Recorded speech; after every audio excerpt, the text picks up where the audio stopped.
Tidaklah Allah memberikan kepada kita ujian kecuali salah satu alasannya pengen menghapuskan dosa. Idza kathurat dzunubul 'abdi wa lam yakun lahu min 'amalin liyukaffiraha fabtalahu Allahu bil hazan liyukaffiraha. Kalau seorang hamba banyak dosa dan dia enggak cukup amal untuk mengkifarat dosa-dosanya, Allah akan menguji dia dengan rasa sedih, dengan rasa kecewa, dengan rasa berat, sakit hati untuk mengkifarat dosa-dosanya. Itu yang kita bangun. Sehingga kalau ada masalah sama orang lain, kita memperbaiki diri dulu. Bukan sibuk dengan kesalahan dia terus menerus yang gak mau kita maafin. Misalnya ada teman kita nih, jadi clash sama kita. Hal pertama yang kita bangun, astagfirullahaladzim, saya banyak dosa nih.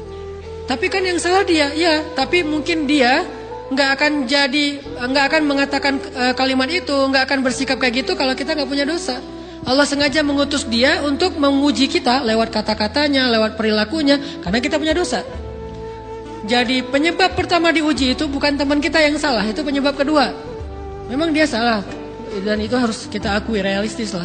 Dia salah, dia nggak pas, dia nggak bijak, dia apa? Oke. Tapi yang mentakdirkan dia salah kepada kita, Allah Subhanahu wa taala. Kenapa Allah takdirkan gitu? Karena kita masih punya banyak dosa. Allah kirim kita ujian, bisa manusia, bisa alam, bisa dalam diri kita sendiri. Itu semuanya adalah cara Allah untuk menguji kita dan membersihkan dosa-dosa kita. Ini yang kita bangun pertama. Yang kedua, kata Nabi di dalam hadis Bukhari, "May yuridillahu bihi khairan." Yang terkenal kan yufaqihu fiddin, itu yang terkenal. Ternyata ada dua modelnya. Ada may yuridillahu bihi khairan yufaqihu fiddin. Siapa yang Allah pengen kasih dia kebaikan agama, kebaikan, Allah akan buat dia mengerti halal dan haram. Itu berarti Allah sayang sama dia. Ini satu model hadis. Ada model yang kedua, mirip redaksinya. May yuridillahu bihi khairan yusib min. Hadis Bukhari. Siapa yang Allah pengen ngasih dia kebaikan, Allah uji. Hah? Kok gitu caranya? Ternyata kayak gitu rahasianya. May yuridillahu bihi khairan, may yuridillahu bihi khairan. Siapa yang Allah pengen ngasih dia kebaikan, Allah kasih dia musibah atau ujian. Kenapa bisa seperti itu, Ustaz? Fa inna ma'al usri yusra, inna ma'al usri yusra. Seolah-olah Allah bilang di dalam ayat itu, kalau kalian mau dapat kemudahan, biasanya lewatnya kesusahan dulu. Kalau kalian pengen dapat keberuntungan, biasanya dapatnya kerugian dulu. Tapi keberuntungan dan kerugiannya pasti nggak sebanding. Keberuntungannya jauh lebih besar daripada kerugiannya. Kerugian itu kayak modal doang, DP. Jadi kalau kita mau dapat kejutan dari Allah, Allah kasih kita DP. DP-nya apa? Ujian. DP-nya musibah. DP-nya rasa nggak nyaman. Itu DP tuh. DP terhadap apa? DP dari Allah terhadap hadiah-hadiah besar yang Allah pengen ngasih ke kita setelahnya. Cuman banyak orang yang menolak DP ini. Sama kayak kita misalnya. Kalau kita mau ngasih dia hadiah, kita kasih dia kayak kejutan dulu. Dia lagi ulang tahun nih, disiram air dulu. Setelah itu dikasih hadiah-hadiah yang mahal. Rela nggak disiram air demi hadiah? Rela, udah siramin lagi aja. Kalau setelahnya ada hadiah. Yang kita nggak rela, kalau setelah disiram disuruh bersih-bersih sendiri dan nggak dikasih apa-apa, kan nggak rela tuh. Berarti ini bab iman. Yakin nggak kalau Allah tetap ngasih hadiah? Kan sabar dan iman itu ternyata tahu aman, kembar. Kalau kita yakin Allah ngasih hadiah setelah ngasih kita DP ujian, ya kita akan sabar. Gak apa-apa deh, bentar lagi mau dikasih hadiah, digini-giniin juga gak masalah. Dibully, diapain sama Allah, biarin aja. Ya Allah saya sabar, kan bentar lagi mau dikasih hadiah nih. Ini masalah yakin. Tapi kalau kita gak yakin, apa sih maunya Allah, gitu kan? Begitu kalimat ini keluar, maka yang muncul setelahnya adalah mengeluh, berputus asa, dan gak akan sabar menghadapi ujian. Ujian, kata Nabi, may yuridillahu bihi khairan. Siapa yang Allah pengen kasih hadiah, siapa yang Allah pengen kasih kejutan, siapa yang Allah pengen kasih pertolongan, siapa yang Allah pengen kasih kebaikan, yusib min. Allah akan uji dia dulu. Ini sunnatullah. Sehingga kalau kita lagi diuji, Yang kita lihat jangan ujiannya, apa setelah itu. Gimana ngelihatnya Ustaz nggak kelihatan? Dengan mata hati. Istafti qalbak, tanya kepada hatimu, kelihatan nggak? Dengan mata hati. Gimana ngelihat dengan mata hati? Dengan iman, saya percaya Allah pasti ngasih kebaikan setelah ini. Orang Allah sendiri yang ngomong, nggak ada satu huruf pun di Al-Quran yang salah, apalagi satu ayat, apalagi 2 ayat. Fa inna ma'al usri yusra, ditegesin lagi, inna ma'al usri yusra. Tapi usr dulu, baru yusr. Dikasih kesusahan sedikit, dikasih kemudahan yang banyak. Dikasih kesusahan sedikit, dikasih kemudahan yang banyak. Ini yang kita coba bangun tajdidul iman, bangun memperbarui yakin. Sehingga ketika kita diuji, sedih, wajar. Mengaduh sedikit, bukan mengeluh ya. Kalau mengeluh kan nyalahin Allah. Kalau ngaduh, yang namanya orang dicubit kan, itu ngaduh. Tapi kalau, apa sih maunya Allah? Nah itu ngeluh. Antara mengadu dengan mengeluh berbeda. Mengaduh, itu manusiawi. Sedih, itu manusiawi. Air mata, bahkan bukan hanya manusiawi, itu rahmat dari Allah. Orang yang gak bisa menangis itu yang bahaya. Kalau kita masih bisa menangis, berarti kita masih peka hatinya. Bukankah anak kecil paling sering menangis? Berarti hatinya peka. Siapa lagi selain anak kecil yang paling sering menangis? Cewek.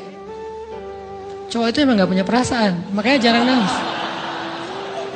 Cewek dikit-dikit nangis, jangan bilang, cemen banget sih nangis, cengeng apa? Enggak, karena dia perasaannya lebih peka dari kita. Itulah kenapa Allah menitipkan bayi kepada perempuan. Kalau dititipin ke laki-laki, hancur. Di balik kepekaan perempuan, di balik sensitifnya perempuan, di balik perasaannya yang luar biasa, di situ Allah Subhanahu wa taala menitipkan amanah, dia yang paling baik dalam merawat bayinya.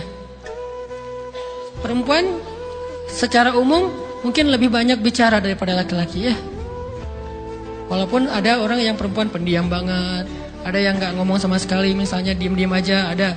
Tapi secara umum perempuan lebih banyak berucap daripada laki-laki. Emangnya ini kekurangan? Bukan. Ini kelebihan. Kalau dia berikan itu dalam hal yang tepat. Apa yang tepat? Mendidik anak. Justru karena perempuan banyak ngomong, lebih baik dalam mendidik anak daripada laki-laki. Laki-laki itu kurang mendidik, kurang mengedukasi kepada anak dengan usia tertentu, karena dia jarang memahamkan.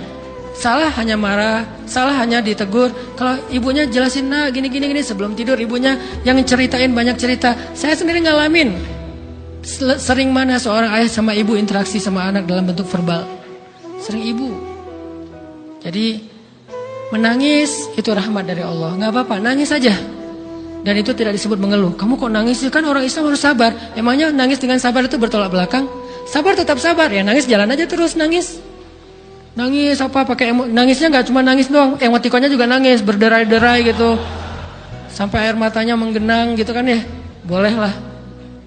Ditambah lagi dengan visual menangisnya, posting bahwa dia lagi tertusuk duri dengan postingan kaktus atau apalah.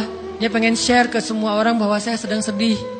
Sehingga nanti ketika ada orang yang menghibur dia dengan sedikit kata-kata yang sabar ya segala macam, makin berderai-derai.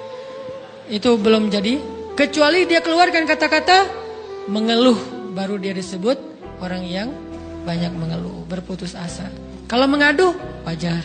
Walaupun ada nabi udah diuji berat gak mau mengaduh, apalagi ngeluh. Zakaria digergaji, mengaduh aja enggak. Kenapa? Karena kata malaikat, kalau kamu mengaduh sedikit aja, maka Allah Subhanahu wa taala akan menghancurkan kaum ini. Dia kasihan kepada kaumnya, gak mau mengaduh. Satu-satunya orang yang kita tidak boleh mengadu hanya orang tua. Atau itu mengeluh kalau untuk orang tua. Kalau yang lain nggak disebut mengeluh. Kalau ke teman, malas nggak apa-apa. Jangan sering-sering tapi. Apaan sih? Ke teman boleh. Tapi ke orang tua, saja itu bukan lagi mengadu, itu sudah mengeluh. Khusus untuk orang tua. Kalau diantara manusia. Kalau kepada Allah dan Rasul, pastinya lebih dari itu. Ketika kita diam saja, tidak langsung beranjak sami'na wa ata'na labbaik ya rabbi wa sa'daik, gak memenuhi panggilan Allah, itu sudah disebut bagian dari kufur ingkar. Tapi minimal kita mungkin masih mengaduh, kita masih menangis, kita masih lelah, kita masih merasa lemah. Setidaknya kita tidak mengeluh. Kenapa? Kita percaya Allah kalau mau ngasih hadiah kepada hambanya, DP-nya itu ujian. Dan yakinlah hadiahnya minimal 10 kali lipat lebih baik daripada ujian itu. Minimal, karena nggak ada amal soleh yang dibalas di bawah 10 kali lipat tuh nggak ada. Amal soleh, amal ya bukan niat. Amal yang udah kita kerjakan minimal dibalas 10 kali lipat. Minimal, maksimalnya bighairi hisab, tanpa batas.